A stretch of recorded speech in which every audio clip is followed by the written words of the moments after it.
Thank you all for being Merci beaucoup à tous et à toutes d'être présents.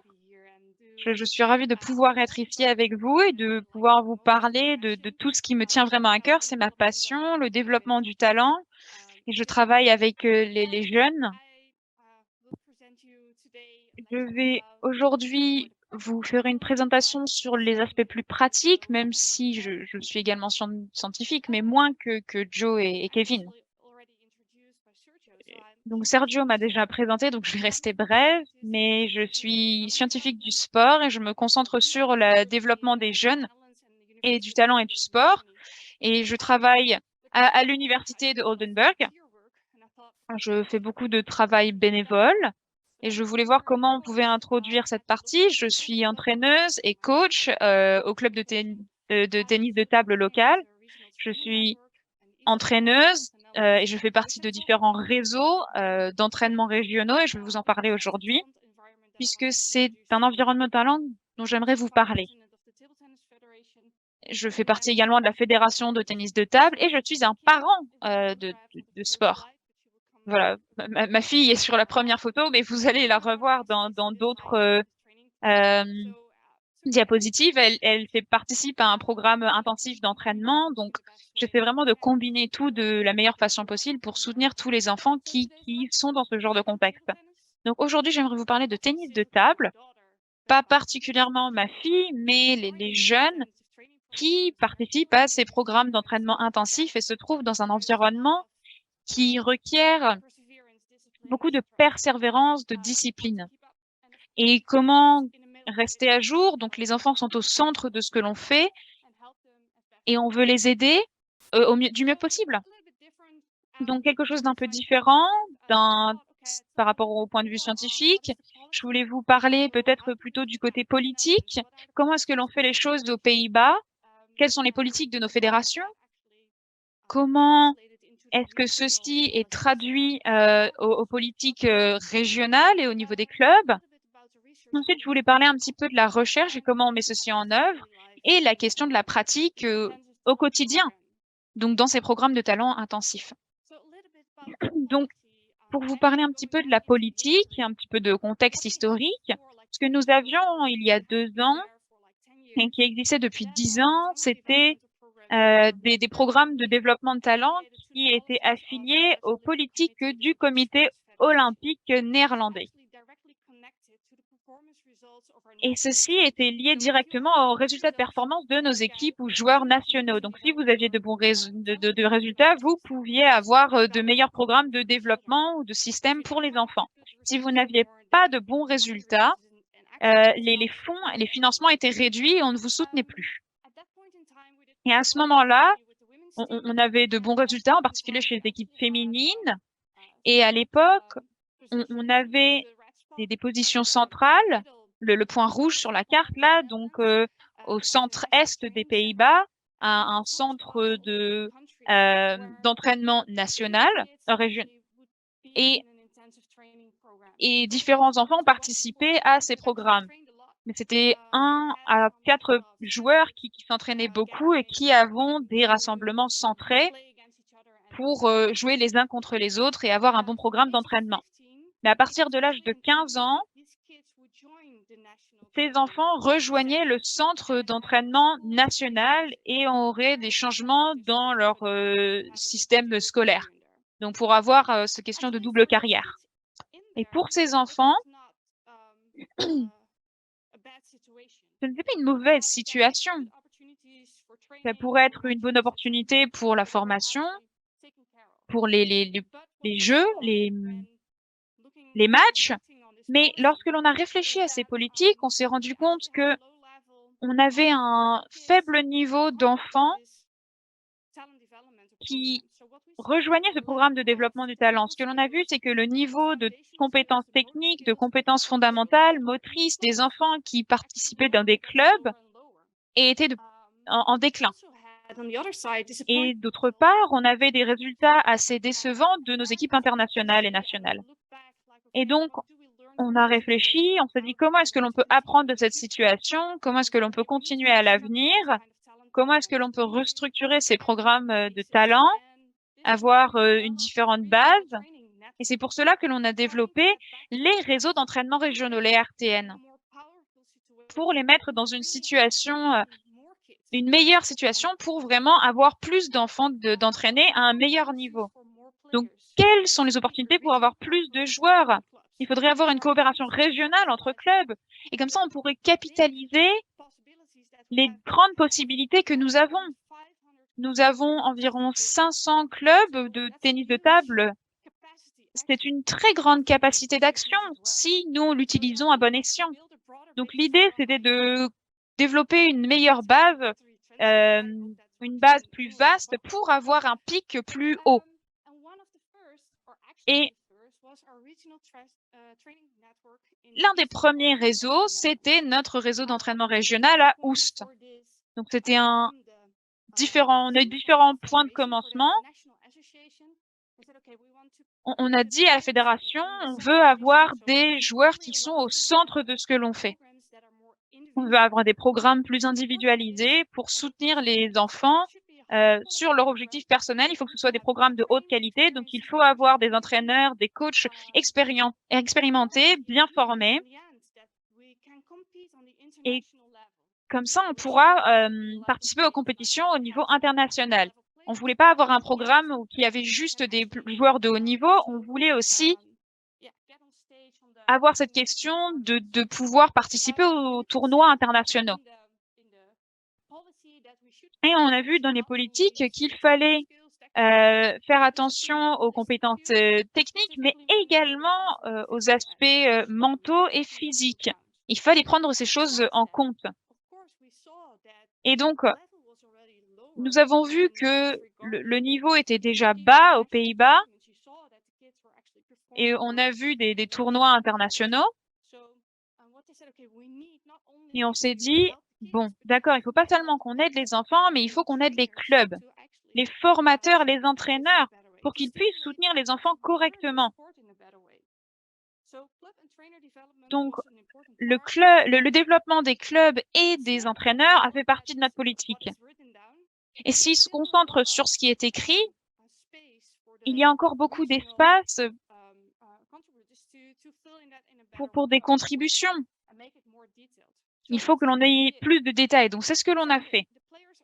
Donc, on s'est dit, OK, les joueurs sont au centre, on a l'enfant, on se concentre sur l'enfant, on se concentre sur un développement holistique et on prend en compte le développement dans le sport, mais également cette double carrière et ces parcours-là, comment ils se performent dans les écoles. Donc voilà, on essaie de prendre tout en compte. Quels sont les résultats de l'enfant partout? Et ensuite, on s'est concentré sur des programmes de développement spécifiques aux objectifs personnels et on a différents joueurs qui ont différentes circonstances, différents niveaux et tous ont besoin d'une approche individuelle pour être un meilleur joueur, pour se développer en tant que personne et développer leur personnalité. Donc, ce que l'on s'est dit, c'est qu'il fallait avoir une coopération rapprochée avec les parents. Il faut qu'ils participent à ces programmes également. Et comme cela, on peut voir comment on peut travailler ensemble. On voulait avoir une coopération avec les experts également. On voulait avoir de l'expertise de personnes qui pourraient nous aider sur différents sujets. On veut une coopération entre entraîneurs, donc pas seulement l'entraîneur qui travaille avec les jeunes et les enfants au quotidien, mais entre clubs également. Donc, savoir quel entraîneur travaille à quel niveau ou à un autre niveau, comment est-ce qu'on peut le soutenir ou s'entraider et leur permettre d'avoir plus d'enfants qui participent et les éduquer. Et cette politique, ce que nous avons établi, c'est que ceci est complètement aligné avec d'autres politiques, des provinces. Nous avons eu beaucoup de chance, tout se recoupe et nous avons été soutenus dans nos programmes, pas seulement financièrement, mais je vais vous en parler après, d'un point de vue du gouvernement provincial. Et ceci veut dire que l'on peut vraiment soutenir les enfants au mieux. D'abord, ils ont eu des nouveaux t-shirts, ils étaient contents, ça rassemblait cette idée, ça rappelait cette idée d'équipe. Et on s'est dit, bon, quelques temps forts. Comment renforcer le programme? Eh bien, une chose, c'est que nous avons eu une bonne connexion avec le gouvernement provincial et donc nous étions liés à Top Sport Gelderland, qui est un institut qui aide tout ce genre de programme dans la région. Cela les aide avec des connaissances, des perspectives, mais des liens également avec d'autres professionnels. Comment préparer se préparer de manière physique, ou comment gérer le stress dans des situations stressantes, ou comment organiser sa nutrition. Donc, il y a différentes expertises dans leur institut et peuvent donc soutenir le programme. Ensuite, deux choses. Tout d'abord, nous avons une connexion avec le Centre des sports et de l'éducation. Il y a deux classes, deux écoles, et ils ont aidé avec deux programmes d'éducation. Ils ont de très bonnes options pour les enfants qui peuvent combiner les sports et l'école du mieux que possible. Donc, ils veulent vraiment aider les enfants dans ces parcours double carrière. Donc, nous travaillons également avec cette école et nous avons également des liens avec d'autres écoles de talent qui ont des possibilités de s'assurer que les enfants puissent combiner l'école et leurs programmes intensifs. Ceci veut dire que ces enfants ont entre 12 et 20 heures de sport par semaine, par exemple pour le tennis de table. Donc cela peut vraiment vous aider si vous pouvez reporter un test qui doit être fait à l'école, ou si vous avez un jour de repos, ou un jour où vous n'allez pas à l'école si vous avez un tournoi. Donc c'est quelque chose de très utile d'avoir ce genre de connexion avec ces différents parcours de soutien. Je pense qu'ensuite, l'équipe est une très bonne équipe. Lorsque je travaillais sur la présentation, je me suis dit qu'il faudrait penser à l'équipe qui travaille avec ces enfants. Tout d'abord, on a le coach en chef et le coordinateur. Ça, c'est l'équipe centrale. C'est leur travail principalement de faire cela. Donc, notre coach en chef travaille en tant qu'entraîneur principal, pas toujours sur ce programme, mais il travaille toujours constamment sur le développement des joueurs. Il a également été coach jeunesse nationale et il l'est depuis plusieurs années. Et notre coordinateur est retraité, mais il a été directeur d'école, donc il a beaucoup de connaissances de gérer les rapports avec les parents, le développement des enfants et tout ce genre de choses. Ensuite, nous avons 4 entraîneurs. Je suis l'une de ces personnes. Mais chaque entraîneur ou entraîneuse amène un nouvel élément. Le premier, le deuxième et moi-même, nous travaillons également sur des situations pédagogiques. Nous avons des expériences. Nous avons déjà travaillé avec des enfants, en particulier au niveau des lycées. Et nous avons un joueur, un précédent, quelqu'un qui a joué au niveau international. Donc cette coordination est très utile pour moi. Moi, je suis spécialiste de la question plutôt scientifique du sport, de trouver des questions et chercher à savoir ce que l'on sait sur l'identification du talent et le développement du talent ou pas. Donc voilà, c'est pour ça que je pense qu'on a vraiment une très bonne équipe. Et ensuite, au niveau de la protection, des précautions, on a différentes choses que l'on effectue, puisque ce programme est directement lié à nos associations nationales. Nous avons une connexion avec le NOC, NFC. Ils ont un code de conduite et un certificat de conduite, donc on a des lignes directrices qui nous aident à interagir les uns avec les autres et voir ce que l'on peut faire lorsque quelque chose a lieu. Donc on est proche de cela. Ensuite, dans notre association, nous avons des conseillers de confidentialité et des responsables de questions éthiques et d'intégrité. Donc, si quelque chose ne se passe pas bien, nous avons ce genre de personnes. Et nous informons les enfants et les parents de la présence de ce personnel. S'il y a des problèmes, que vous ne savez pas quoi faire, que vous avez besoin de parler à quelqu'un, contactez cette personne.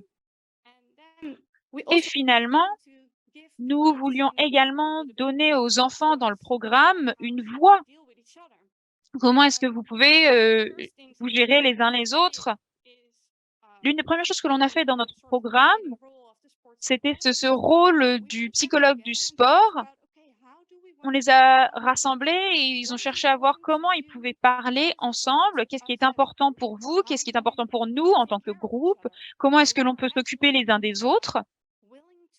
Donc, qu'est-ce que l'on veut maintenir dans ce programme? Et ceci a été créé entièrement par les joueurs. Bien évidemment, on les a un petit peu aidés de lancer un peu le processus, mais c'est les choses qui étaient importantes pour eux. 4 choses: la motivation, la discipline, la persévérance, l'atmosphère et le plaisir, et un style de vie sain. Et c'est ici que nous avons vu qu'ils essayaient de communiquer les uns avec les autres. Tout le monde voulait trouver un équilibre, de pouvoir s'aider, se s'entre-soutenir. Donc, c'est plus facile pour un entraîneur ensuite de revenir à ses valeurs. C'est ce sur quoi on s'est mis d'accord. Est-ce que c'est toujours valide? Donc voilà, ça rend les chances plus faciles pour effectuer des choix ou se stimuler, voir comment gérer une situation difficile.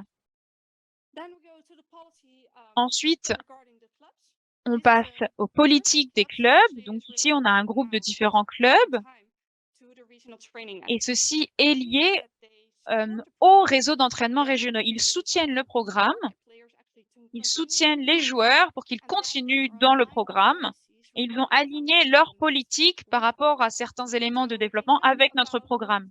Donc, ils savent ce que l'on essaie de faire les uns avec les autres. Et bien évidemment, c'est pas juste leur dire « OK, on fait ça ». On a communiqué avec eux depuis le début. Donc, on a essayé de développer ce programme ensemble, plutôt que d'avoir une approche top-down, mais également bottom-up. Donc, eux aussi ont contribué. Ouais, j'aime beaucoup l'image de Joe. Mais ici, c'est cette question des politiques. Donc voilà, au niveau de la recherche maintenant, comme je vous l'ai dit, il faut vraiment combler le fossé entre la science et la pratique. Et Joe, j'aimerais avoir accès à votre diapo sur ça, ou Kevin. Mais ici, c'est vraiment important, enfin pour moi, c'est important d'être professionnel, d'être sur le terrain dans les clubs, de voir comment les enfants se développent et de savoir quelle est la meilleure façon d'engager les athlètes que nous avons déjà. Donc, ma politique, c'est déjà savoir cette boucle de pratiques liées aux preuves et de pratiques, de preuves liées à la pratique. Donc, au niveau de la pratique basée sur des preuves, ça aide, par exemple, avec l'identification de talent. On utilise une approche multidimensionnelle, comme Joe l'a déjà mentionné. Utiliser des instruments, des évaluations valides et fiables, et d'utiliser les connaissances actuelles que l'on a sur le développement du talent. Il n'y a pas tout, on ne peut pas forcément servir de tout, mais on a déjà des idées. Ceci est peut-être la meilleure façon de faire cela.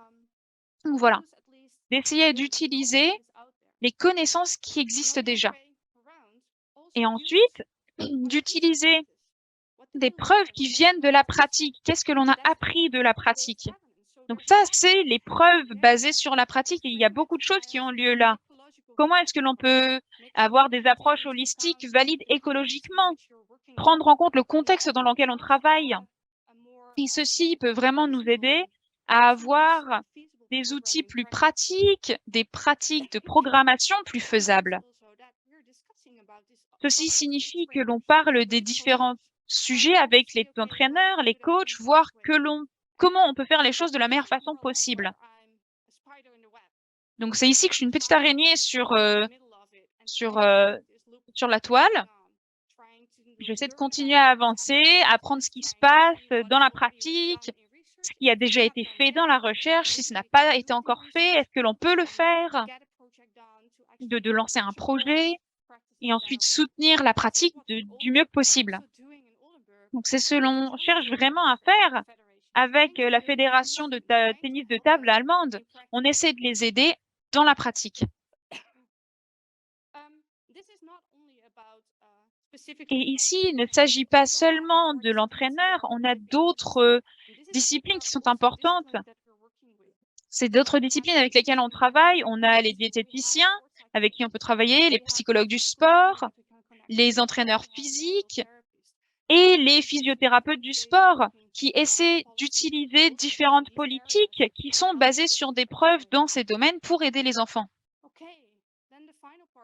Et donc, pour finir, la pratique.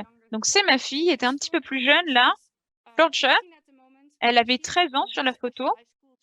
Et elle est dans cette école spéciale pour essayer de combiner tout ce qu'elle doit faire. Il y a beaucoup de choses qui sont à l'esprit. Elle a 13 heures d'entraînement par semaine et en plus de cela, elle a des matchs. Donc, il faut trouver un équilibre. Comment trouver un équilibre, d'avoir du temps libre? Parce que je suis un enfant, pas seulement un athlète. Avoir un style de vie sain. Est-ce que je devrais me coucher plus tôt ou pas? Et toutes les choses liées à la puberté également. Elle gère différentes choses. On a des connexions rapprochées avec les entraîneurs et on parle vraiment de différentes choses. Pas seulement du tennis de table, mais de comment trouver cet équilibre et d'avoir une bonne approche. Ensuite, il y a l'entraîneur, le coach en chef, qui cherche toujours à voir ce dont les joueurs ont besoin au moment T. Comment est-ce que je peux les soutenir? Parfois, c'est lié au tennis de table, mais parfois, ça touche à d'autres champs, comme l'école. Parfois, il faut communiquer avec toutes les autres disciplines avec lesquelles on travaille. L'une des choses principales, c'est également de voir comment soutenir les clubs et créer une nouvelle génération de joueurs de haut niveau. Donc voilà, c'est ce que lui doit avoir à l'esprit. Et finalement, on a des défis.